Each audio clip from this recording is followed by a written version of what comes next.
Alam nyo, ang dami-dami ding dumating na mga problema sa buhay ko. Mula pagkabata,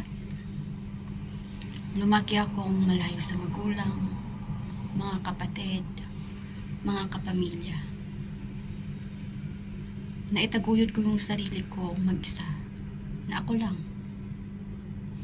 Nadapa ako, namulubi ako, nagalit ako sa sobrang sama ng loob.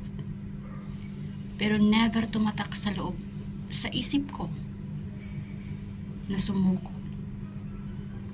Kasi may prinsipyo ako eh. Di bali nang matalo akong lumalaban.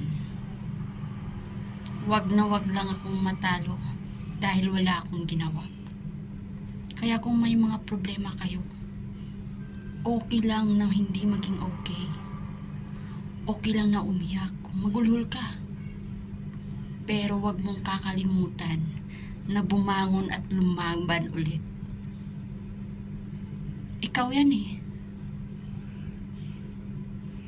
Buhay mo yan. At balang araw lahat ng laban mo, ipagmamalaki mo sa buong mundo. Sa mga taong nakapaligid sa'yo. Kaya, payo ko lang. Lahat tayo may mga problema sa buhay. Depende na lamang yan kung paano natin labanan ang lahat ng mga pagsubok na dumarating. Stay positive. Kahit ilang beses ka pang madapa. Dahil ang pangarap mo ay darating at darating din.